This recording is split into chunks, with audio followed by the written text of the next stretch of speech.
if everything is easy in life, if everyone loves what you're going to do, and you have no enemies, you have no opposition, nothing to resist, you're just going to be mush. You're not going to amount to anything. You're not going to be able to push yourself.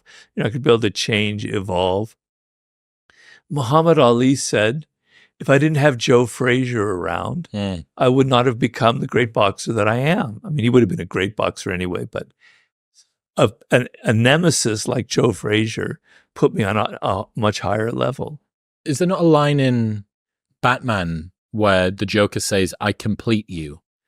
If he doesn't, there should be. But it seems like the sort of thing that Heath Ledger said in there. But it is the truth. Though without the Joker, what's the Batman? Yeah. And I love the idea you should relish the chance to prove yourself. Pressure is a privilege in that way. Yeah. You know, when I was doing the book with 50 Cent, The 50th Law, I was very kind of timid, and I decided to make it really a book about 50, because I was kind of like, he's the celebrity, who am I? So I wrote a very 50-centric version of the book about his business, etc., and nobody liked it. In fact, the publisher canceled the project. And here I was, my reputation was on the line. It could have been a humiliating blow to me. Okay, and so another publisher comes in and he says, Robert, you need to change the idea. You need to make it more about you, and not less about him, but more about you and your style and your ideas. The intersection. Yeah. So, oh shit, I spent a lot of time working on this, because if you do that, I'll publish the book. I go, oh, well, my reputation, I'll be ruined if I don't. Okay. And so, all right, I'll do it. He goes, okay, the bad news is you have 8 months to do that. You know, I worked like a fiend. Now, I didn't have an enemy here, but the challenge, it was like I was in a boxing ring with Joe Frazier, right? I had to raise my game. It was the first time in my writing career, writing books, that I was facing failure, real failure. If I didn't succeed in that book, 50 would have thought something was wrong. And we'd announced the publication. People, you know, I would have maybe recovered, but it would have been a major blow. And I had to make that book happen. And it brought out the best in me. It made me do things that I had never done before. It built up my self-confidence. So it's the equivalent of somebody doubting you, because there were a lot of doubters around, and a lot of people thinking, well, Robert's kind of finished here. We thought he was this, but he's not really. And so having that kind of pressure, like we talked about deadlines, and having people doubt you, it can crush you, but it can also make you a lot stronger. It can make you a better fighter. Was there ever a 49th law? You went straight from 48 to 50. Well, he's 50 Cent. I know. I wondered if you'd ever thought, get a 49th in, and then it means that I can... No, there is no 49th. The 49th law is there is no such thing as a 49th law. Yeah, you don't talk about the 49th law. That's what it is. Yeah. Use absence to increase respect. The more you are seen and heard from, the more common you appear. If you're already established in a group, temporary withdrawal from it will make you more talked about, even more admired. You must learn when to leave. Cultivate value through scarcity. Yeah, I mean, the problem that a lot of people have with my books and in life is they're too black and white. So they'll say things like, well, Robert, if I'm absent on social media, nobody will have heard of me. If I don't write this book, if I don't put out another album, if I don't produce this product, how can I do that? You know, what are you talking about? Absence like that? That's very dangerous in the world. Well, I don't talk about just absence. I say it's a dance between absence and presence, right? So it's not like you disappear so that you are a little bit less present. You're able to disappear for a while, and you make people wonder about you. Napoleon said, if I show up at the theater every night in Paris, in my little emperor's box, people start taking me for granted. If I show up every week, they'll be going, that's interesting, but he's coming every week. If I show up once a month, it's like an event. Oh my God, he came here. When is he coming next? Whoa, it's all this attention. That's the dynamic of absence and presence. If you come every 2 or 3 days, nah. If you come every week, nah. If you come a month, yeah. If you come every year, people will forget about you, won't have any power. Yeah. You have to know exactly the dynamic. Isn't it interesting that this is reflected neurologically with intermittent schedule reward, or variable schedule reward too, which is exactly what social media and slot machines and gambling, it's what they all work on. Yeah. Well, what is that? So if you press a button, perfect example of this, mice get to push a button. You're into mice again. You like the mice. I need to use something as a legitimate example here. So mice get to push a button. If it's every 5 times or 10 times or 20 times they get a piece of food, they will push the button, but then they will get sick. If it's intermittent, they don't know when it's going to come, they will push the button way more aggressively. And it's that the dopamine we get when we're not ready for it, when we're not ready to see Napoleon up in his emperor's box overlooking the ballet. Yeah. That's real. And ever since the second episode that we did, it's always in my mind. And I always think about your face whenever I think of this particular sentence. Aloofness is alluring. I always think about that. Yeah. And my housemate's dad has a similar idea, which is be good and be gone. Yeah. And it's how he shows up at parties. It's a good justification for the Irish goodbye, I think, as well. But be good and be gone. Oh, where was Robert? He was, yeah. Oh, he must have something. They call that an Irish goodbye. Leaving without saying goodbye to everybody. Yeah. Oh, that's the opposite of a French goodbye. It takes forever, or you never leave. Everyone's like kissing each other and talking to each other at the door, and they never leave. Yeah. Yeah. I mean, so people think that nowadays, so like in a dating situation, this is a common example. If nowadays, because things are different, you have a date, and if you're like texting her the next day or that evening, it's kind of like, something is, I don't know about this guy's a little bit desperate. I'm not so sure about him. If you text the next day, it's a little bit. If you take 2 days, but not 3, she's starting to think about you. She's starting to go, this guy's interesting. Maybe he doesn't like me, or maybe he does. I'm not sure. And she starts thinking about you. She starts fantasizing about you. Then the second day, your name pops up. It has power. It has effect. So if you're inundating somebody, you don't give them room to fantasize. You don't give them room to think about you.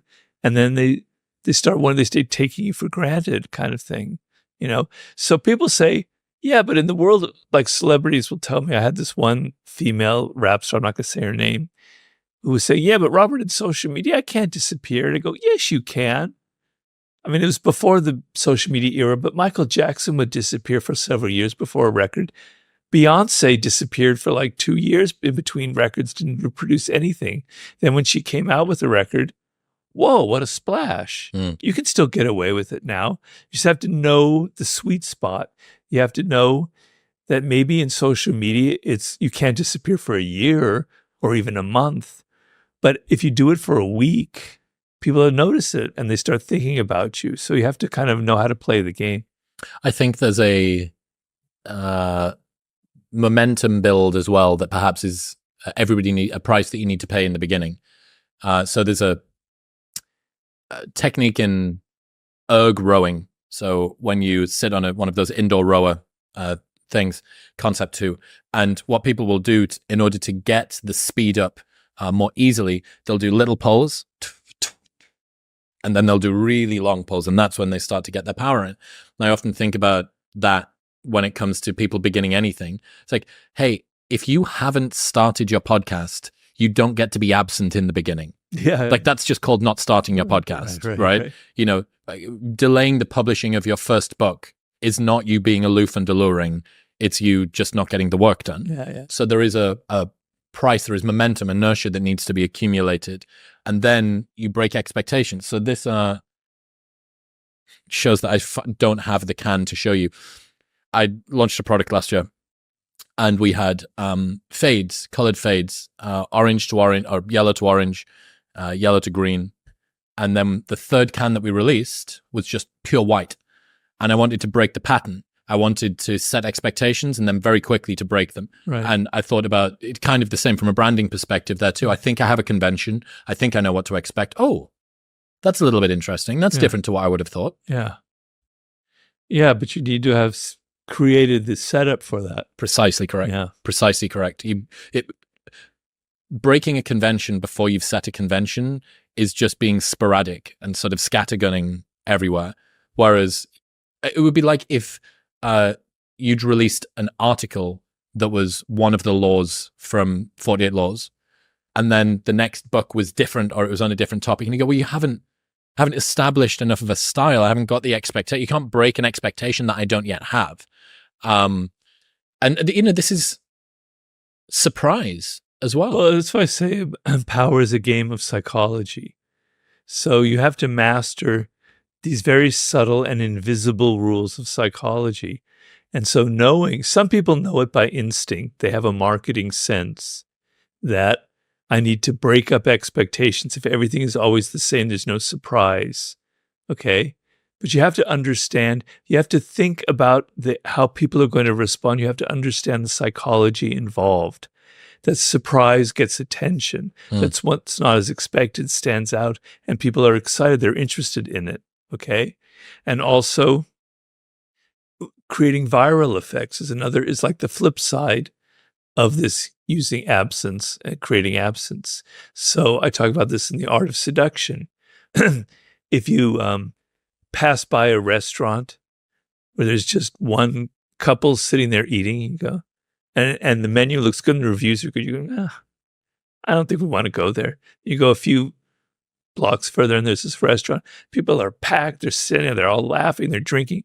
All right, let's go in there. The food could be crap. Yeah. But because you see other people doing it, you're drawn into it. Well, you are speaking my language as an ex-club promoter. Yeah. So we would do everything. We would, one of the strategies we used to have was outside of a nightclub, your queue, the length of your queue is the determinant of how busy it is inside, but the length of your queue is determined by how wide the queue is, not by how many people are in the queue.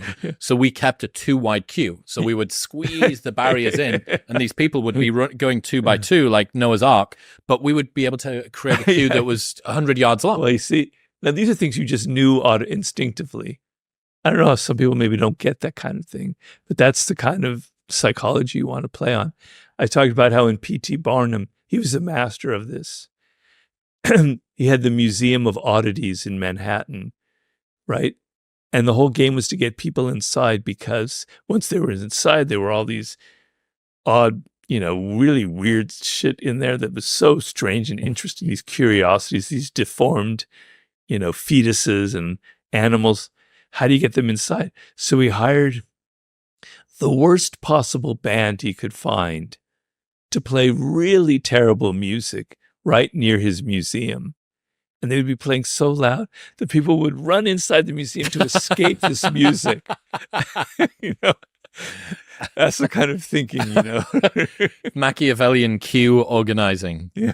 Actually, speaking of that, I told you I'm going to Florence next week. I'll be able to see Niccolo's tomb. It's in Santa Croce. I love Santa Croce. What is a lesson from Machiavelli that you think most people gloss over, or something, sort of a hidden gem that you wish had more exposure, that more people knew? Oh, there's so much there. You're going to tease my adult brain here, but the idea that the most powerful idea that he has, and he has a lot of powerful ideas, is that people rise to a position, an elevated position, based on a certain quality that they have that makes them stand out. Let's say for Chris Williamson, it's your pleasing ability, your bonhomie, your simpatico, whatever the language you want to use, makes you blah, blah, blah. But a point is reached where the times change, things are different, because life is always changing.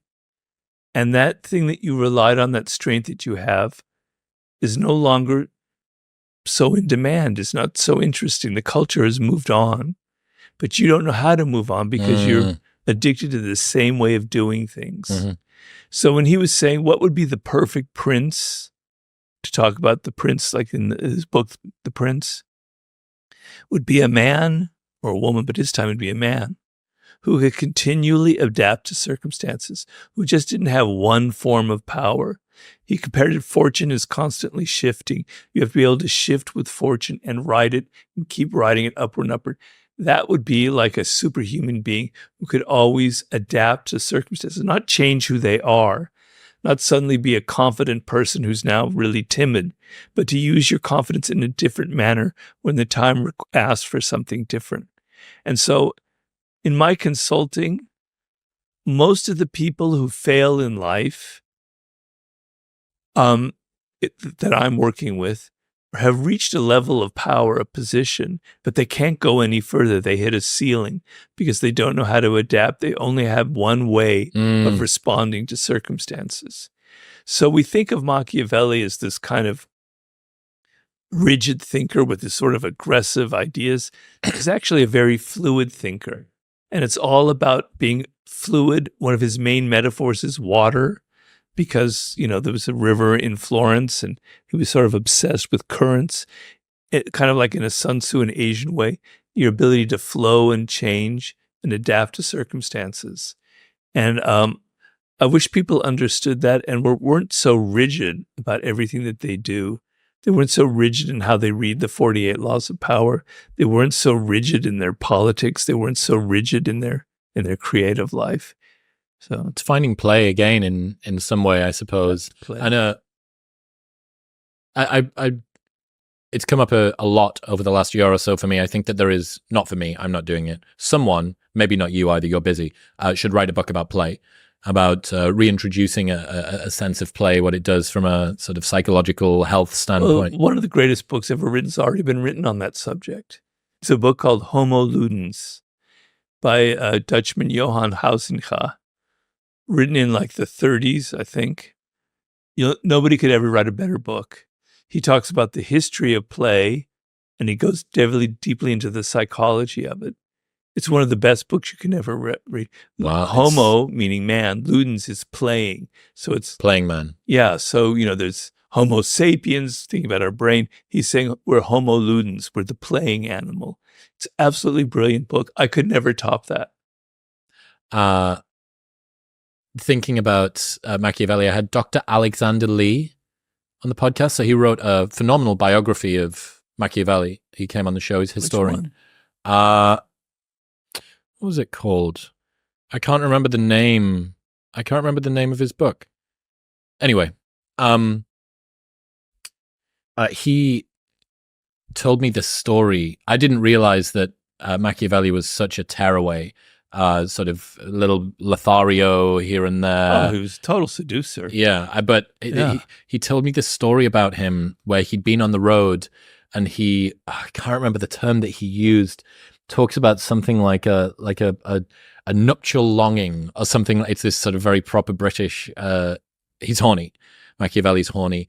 And he gets taken Randy, as you would say. He gets taken into this brothel and there's a woman that he sleeps with, but the light is off, and he says that he decides to get the candle and bring it closer to her, and he sees this hideous woman, and he throws up. He's traumatized by this thing that he's done.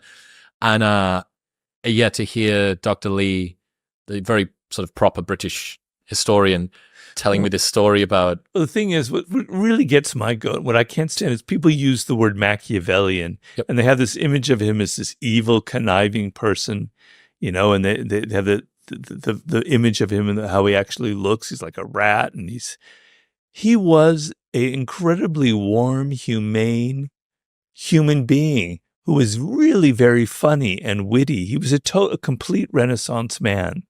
So first of all, he understood politics on an extremely high level. Absolutely brilliant. He was not a great diplomat, he was a low-level diplomat, but he had a very good sense of psychology. He was a great seducer of women, we know that, okay? He also wrote a play. He wrote plays and he wrote poetry. People don't realize that. He wrote the most scandalous play I think ever written, making fun of the Catholic Church, where there are rituals taking place in a church that are incredibly impious, sacrilegious. It's called Mandragola. It's a hilarious play. Trust me. It was performed in the Vatican. It was so good at the time, in the 1520s. People don't realize that this man was a true Renaissance man. He was a poet. He was a playwright. He was a lover of women. He was a great strategist, So, yeah, I have lots of anecdotes about him too, as well, in that sense. But yeah, he's fantastic. I really enjoyed learning about the man. It's odd that the ideas precede a person. My favorite book about Machiavelli is called Machiavelli's Virtue by Harvey Mansfield. It's a fantastic book. I highly recommend it. One of the few academics that I actually really like. He understands Machiavelli, whereas most people are not on the level of him. And he writes about how relevant Machiavelli is to the world today and how he foresaw everything going on in business and politics. Please, if you're interested in Machiavelli, Machiavelli's Virtue, it's one of my favorite books. One of the groups, I suppose, I think that's looking for a lot of advice at the moment is young men feeling a little lost, like their place in the world is just uncertain. They don't really know or have the direction. What advice would you have for young men that are feeling a little lost in the modern world? Well, you have to be comfortable with who you are and with your masculinity. So the word masculine has now got like this negative connotation around it, which is terrible because you're a young man. It's not every young man. Some men don't feel this way. But a lot of young men, I remember myself, you've got this testosterone that's roaring through you. You're competitive. You're ambitious. You have goals. You have this energy. You want to assert yourself. But it's bad. It's bad. It's bad. You're not supposed to be like that, And the culture isn't about, there's no virtue in masculinity. Okay, there is such a thing as toxic masculinity, most definitely. But there are virtues in being masculine, and have to be redefined. And we have to have icons and role models for that. And so when I was growing up, oh God, I hated that when people said that when I was a kid. So I know you're going to hate me, but I'll say that anyway. I can't help it because it's true. When I was growing up, I watched like a lot of Westerns.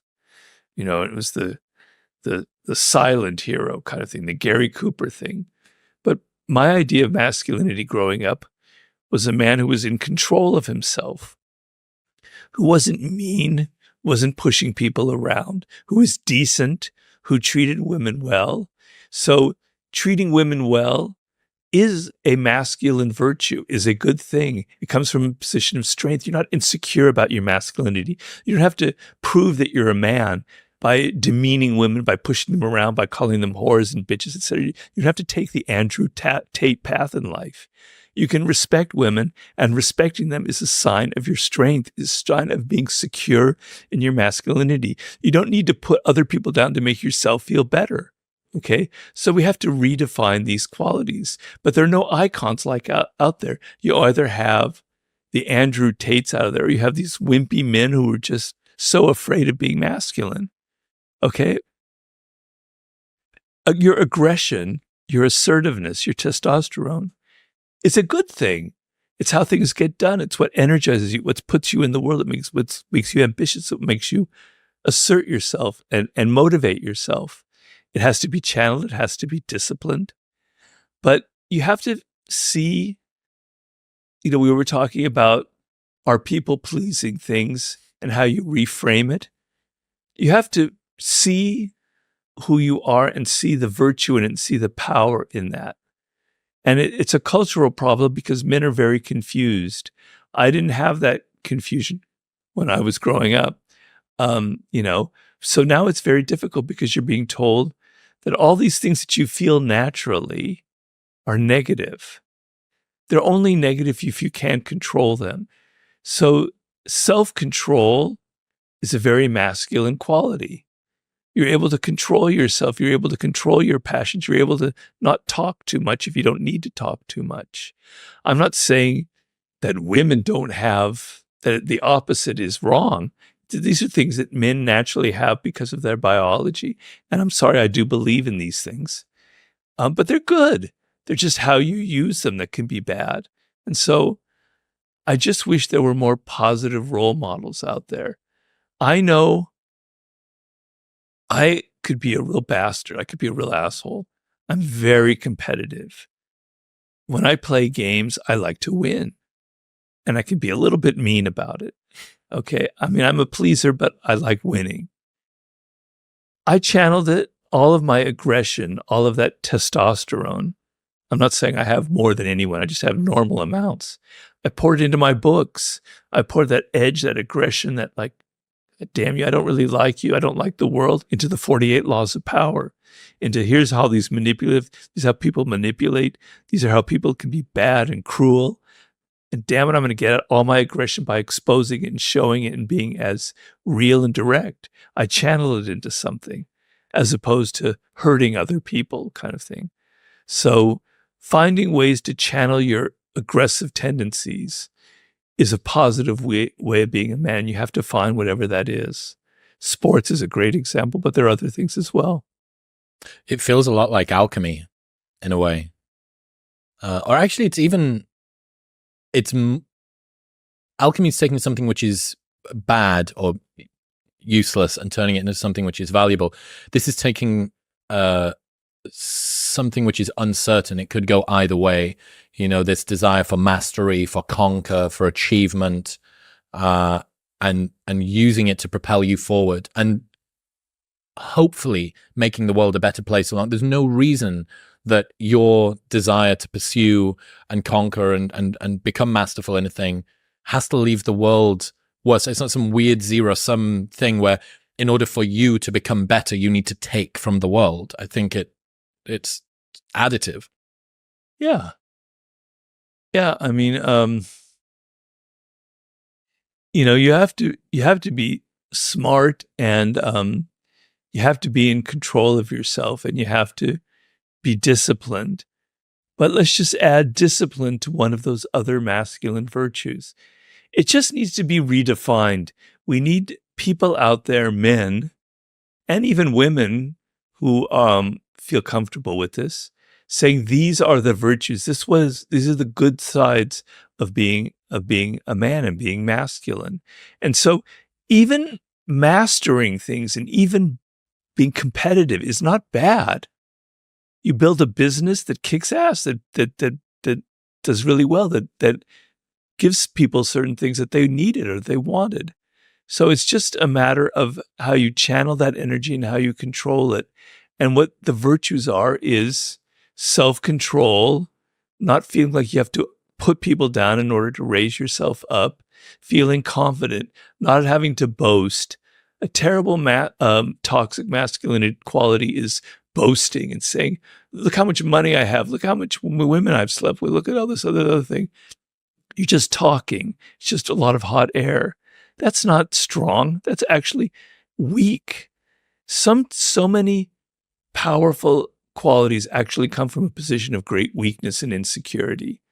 When I look at leaders who are always like boasting and talking about, all the great things that they've done, I see a little insecure, little weak child having to say these things, right? So it just depends on whether it comes from something solid and strong or it comes from massive wells of insecurity. Robert Greene, ladies and gentlemen. Robert, I really, really appreciate your openness at being able to talk about this stuff. I think this line between human psychology and human nature is very much needed at the moment because, as you said about the masculinity portion, the role models, the archetypes, sort of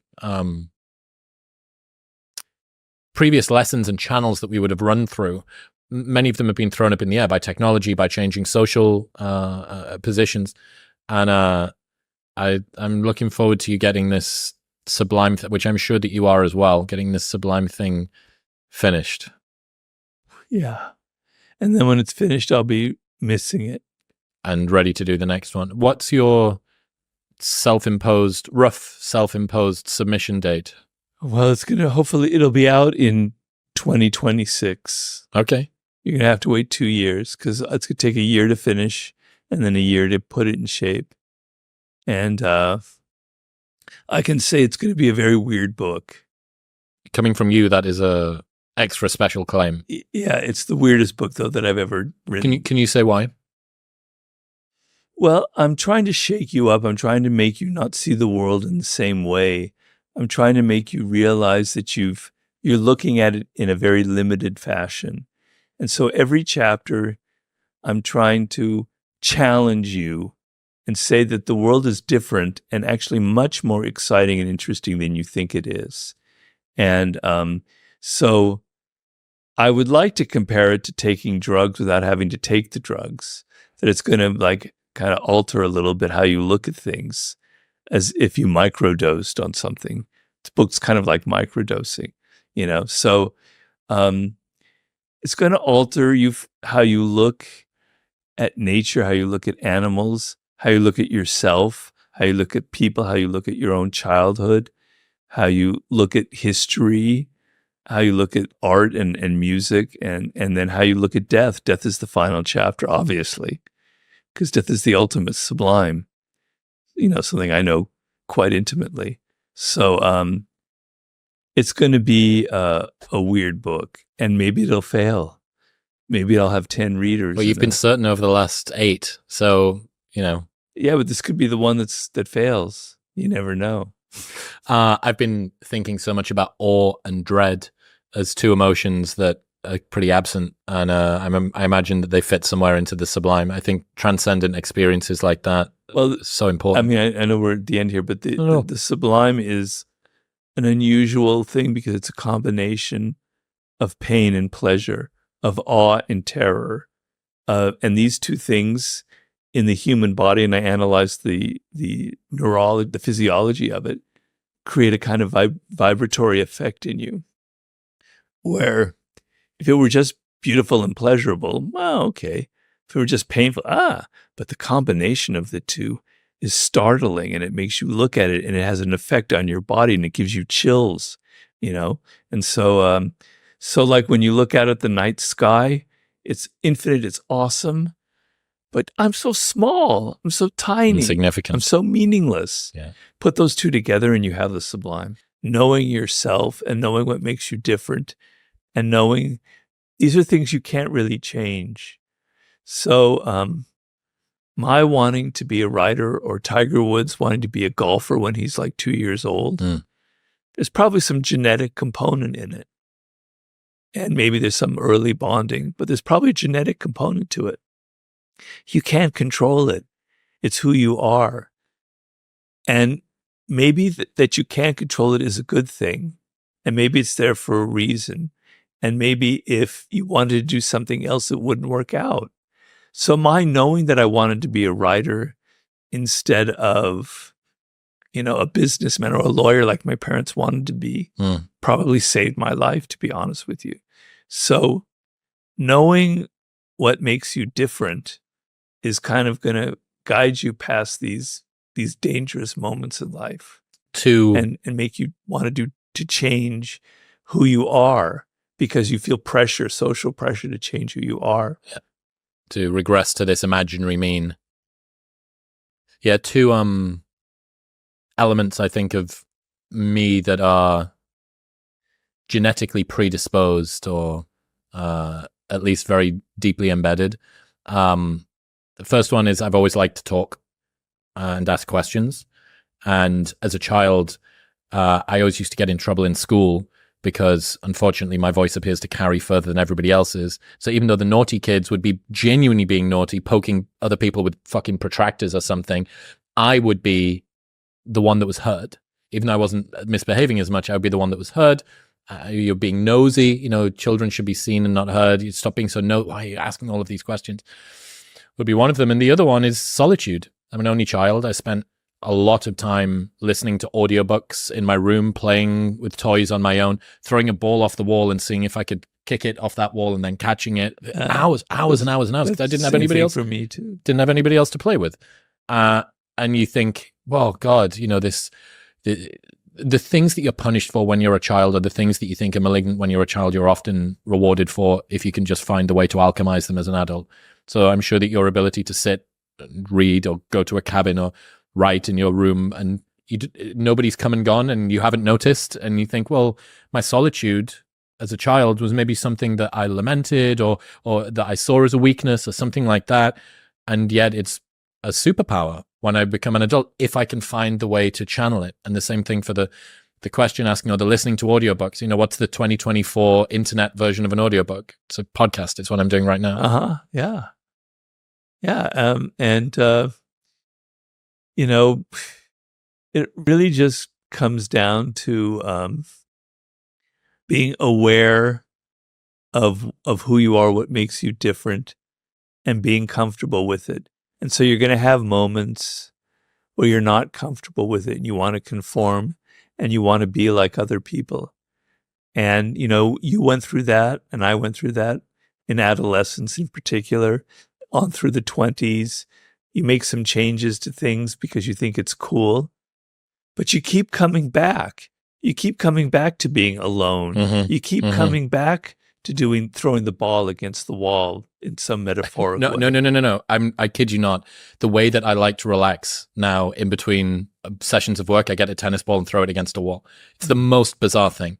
I had the same thing, but because I'm American, mine was baseball. And I had a ball and I'd throw it against the garage door and I would play all these different games with my glove on and I would catch it and I would imitate the crowd cheering me. And this was a home run, this was et cetera. You know, and if I could do it today, I still would. So I understand that. But you come back to these things because they're so strong in you. Yep.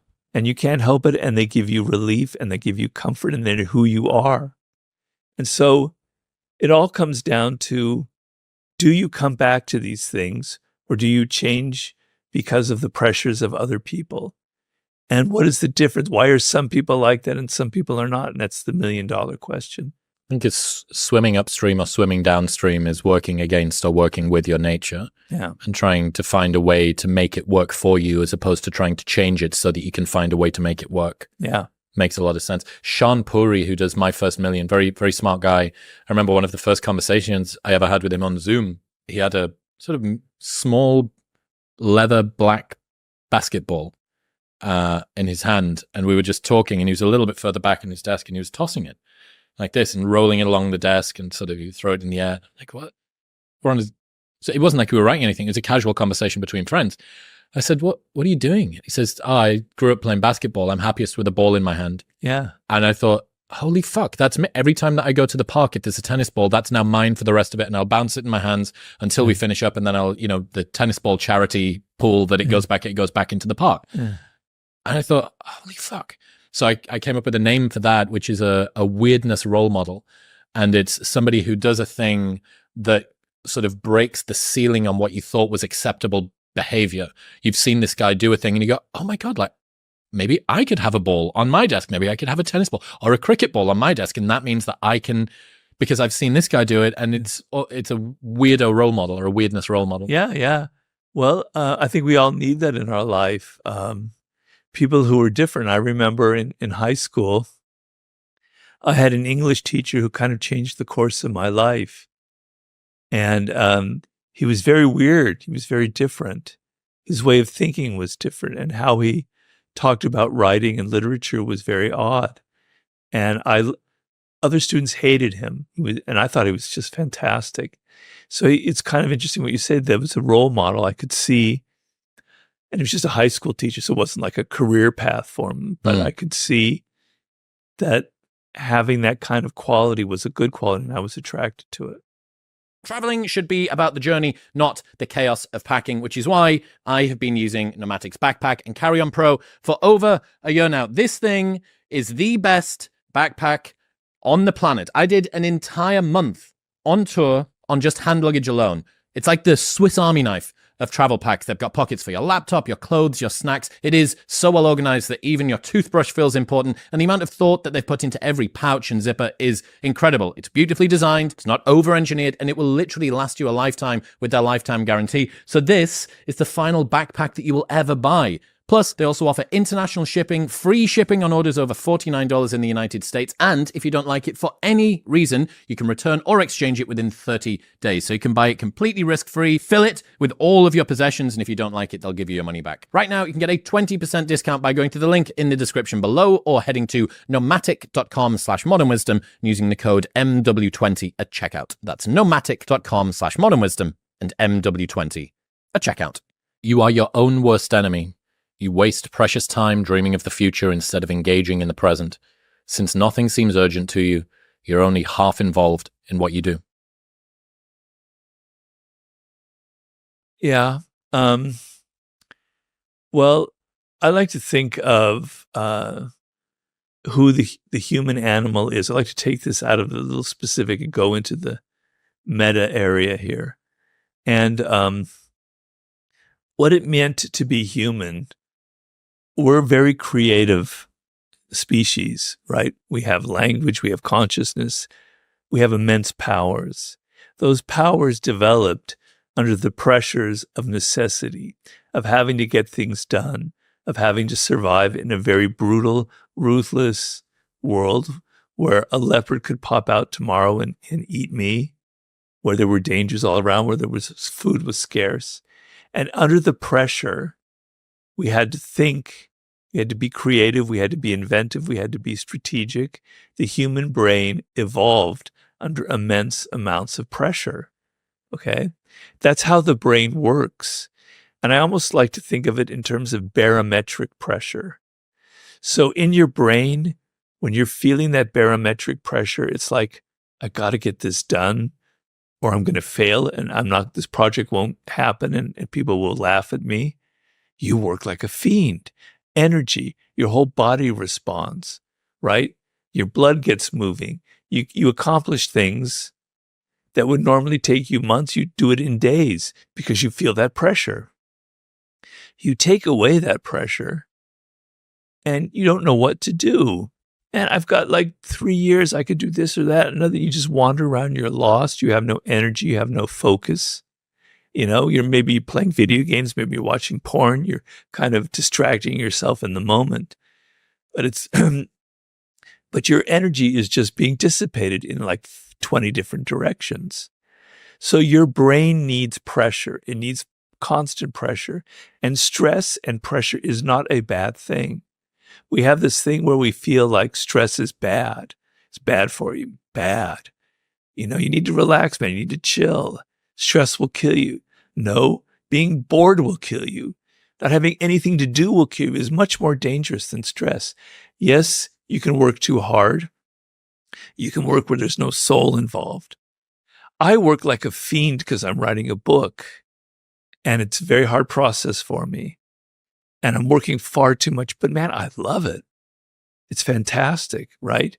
And it could kill me. The stress could kill me, give me a stroke, but I'd rather die under the stress than be bored and have nothing to do. Okay. So feeling that pressure, it makes your eyes pop open. It makes your brain focus. It makes you alert. It makes you want to live. It makes everything seem exciting to you because you've got to get things done. So I'm writing a book right now. I could take 12 years to write it, but that wouldn't be I wouldn't feel good about it. So I give myself deadlines. I gave myself a deadline of finishing this chapter by July 31st. Here it's August 10th. I haven't finished it, but now I'm working double hard to try and finish it in time. Because if I didn't have a deadline, I would take forever. Mañana. Yeah. So create pressure for yourself is a good thing. You know, I gave a talk recently in which I talked about Thomas Edison, the great inventor. And Thomas Edison was a young man. He's in his early 30s. He'd invented the phonograph and a new wave for the telegraph, but he hadn't really had any major inventions. He had started Menlo Park, his industrial park for doing research. We're talking about the 1870s, I believe. But he did something very interesting and very strange. I don't know how conscious it was, but he gave an interview with a newspaper. And he said, I've been working on creating the incandescent light bulb. Now, before that, there was the arc light, which was a light that was really powerful. It used far too much energy. You couldn't use it in the house. The way houses were lit was with gaslight. Gaslight was dangerous. It was explosive. And the companies in America that had a monopoly on it. So the prices, it was very corrupt business. So he goes, I'm working on the incandescent light bulb. The reporter's going, that's interesting. He goes, yeah, I'm close to nailing it. Wow. And he goes, yeah, and in 5 years, I'm going to light the entire city of New York with the incandescent light, with electric light. Whoa, they go crazy. They published this article, and the stock prices of gas start going down, down, down, down, down. Money flows into his coffers because the cheapness of a light bulb, the profits are just insane. So money is pouring in. He goes back to his Menlo Park where he develops ideas, and his employees who are reading about this go, Mr. Edison, what are you thinking? You had just tinkered with the incandescent light bulb. We're not even near inventing it. We're not even near creating it. And the idea of lighting New York, it's what were you thinking? What were you smoking? The equivalent thereof. And he goes, well, gentlemen, I said it to this major newspaper. We better get to work. We better make it happen. What happened with all the money that came in, he could now hire the people to do it. But the pressure of getting that done in 5 years made him do it in 5 years. It was a monumental work of persistence and discipline and detail. But he had a deadline. He didn't want his reputation. He didn't want to disappoint the public. He had to get it done in 5 years, and he did get it done in 5 years. So he created his own pressure by using the publicity angle. And people are going to expect it. When's it happening? Has it happened yet? You said it was going to have happened by now? Yeah. Yeah, I think Naval Ravikant talks about how when he was at one of the first companies he ever worked for in Silicon Valley, and he started telling people, I'm going to start my own startup. And 6 months later, he was still there. And everyone said, well, I thought you were starting your own startup. And that was the push out of the door for him. Yeah. He couldn't bear the expectation that he'd put not on himself, only on himself, but also from other people too. So I suppose our need to be socially consistent can be bad when it's maybe derogating your uniqueness, your idiosyncrasies, and your weirdness.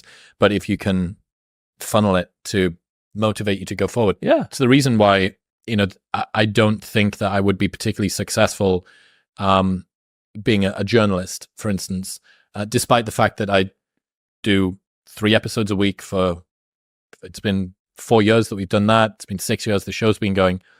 But this is because my need to not look silly in front of other humans and how much I am enthused by the presence of others, even whilst being quite introverted, means that by doing a podcast, I've never not shown up. I've never cancelled because of something that hasn't been, a justifiable reason.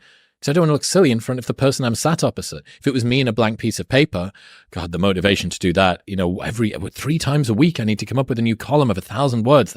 Whereas for the person who wants to just write on their own and come up with headlines and stuff, guys, sit down with a person again, have a conversation with them and ask them questions. And that's not my sort of thing.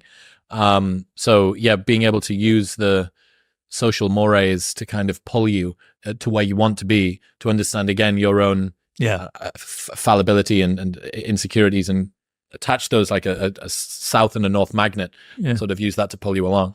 Yeah, I always like to riff on what you're saying. I always like to challenge myself. So each book that I do, I'm now on my 8th book, is different from the other one, right? And my books take several years to write. They're not like, I can't put them out in 6 months. Each one is different from the last one. And I'm taking a risk because my readers are expecting Robert to write about strategy and power. Now he's writing about mastery. Seduction, yeah. Now he's writing about the sublime. What the hell was his problem? Okay, it's a challenge. And the challenge is good because it gets my energy levels going. But if I took a challenge that was too difficult, so there's a level here. So I could go here and write another 48 Laws of Power would be like this. It would be kind of easy. I could go here and write a book on how to build a skyscraper out of 10, I don't know, whatever. Okay. I could never write it. It's too big of a challenge. Or, the history of all human ideas. Okay. That would be the equivalent there. Okay. No, I kind of go here. It's a challenge. It's not here boring, 48 Laws of Power Part 2. It's not history of world ideas, 4,000 pages. It's here. It's a little bit above me. It's going to get my energy going, but it's not impossible. And that's the game of life. So if Edison had said, I'm going to light the entire world in 5 years, no way. New York was a pretty hefty lift. I'm going to light New York in 50 years also. Yeah, exactly, which is probably more realistic. It was a challenge. It was a pretty big challenge, but it was not an impossible one.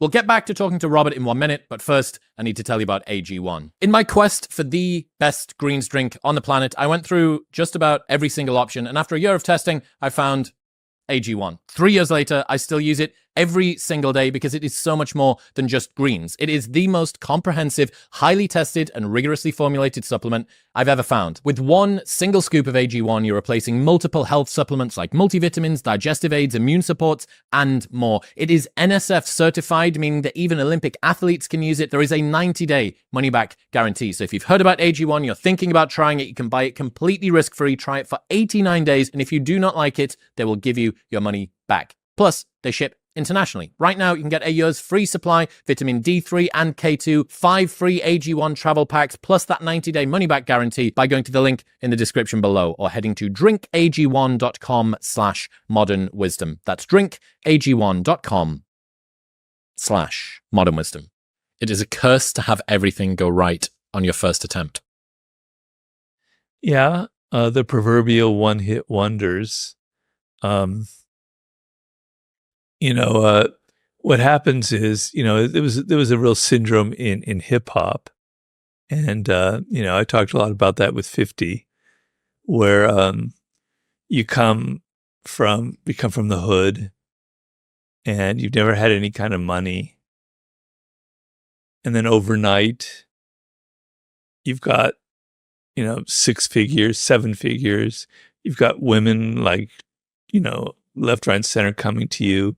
You've got all this power and attention and celebrity, and it goes to your head.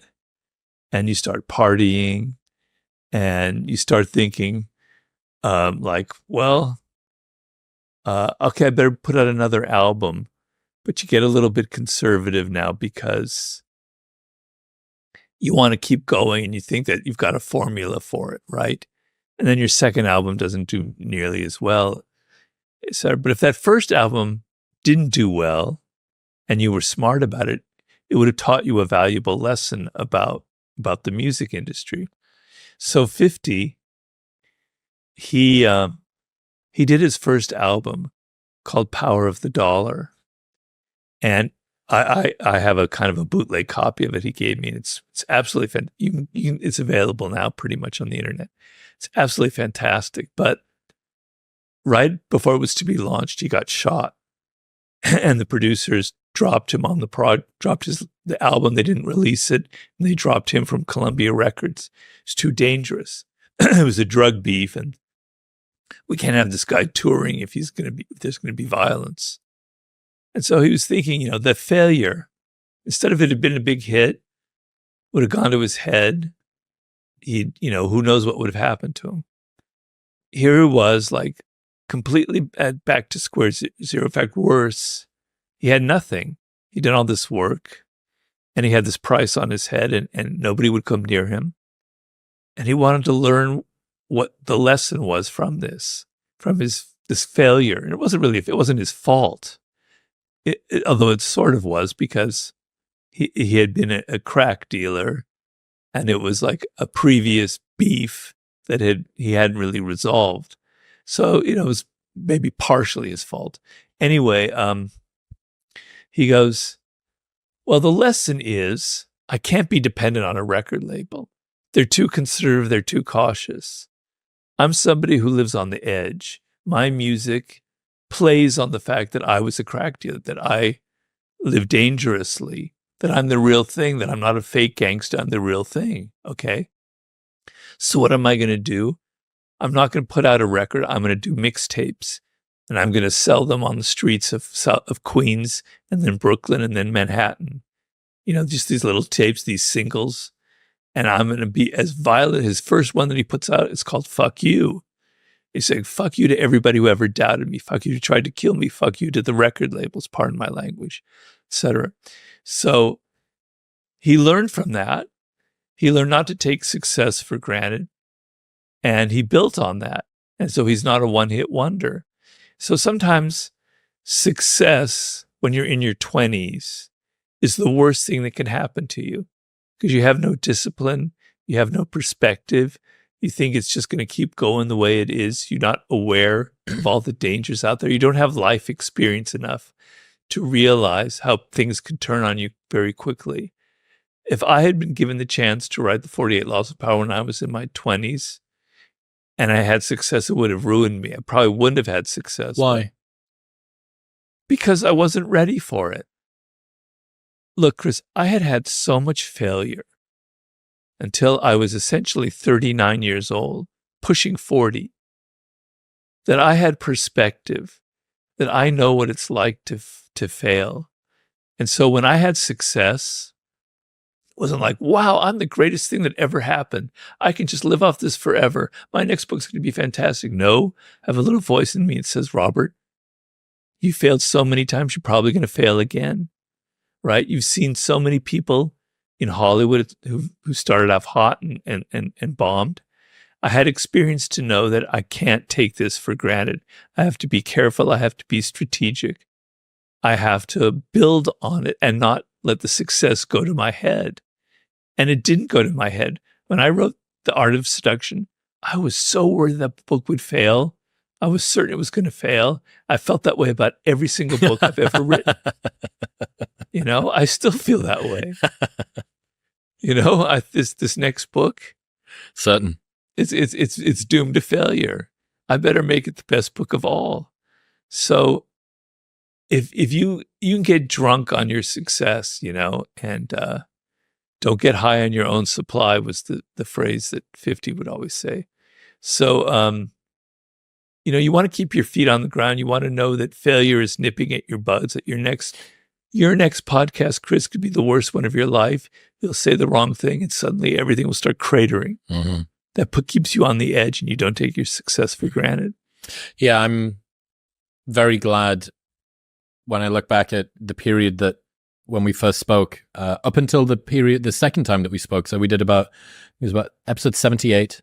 It was about episode sort of 350. Something like that. And that period, if you look at the graph of plays and followers and money, is like that. It's just flat. The graph is just totally flat between the two. There's a little upward tilt.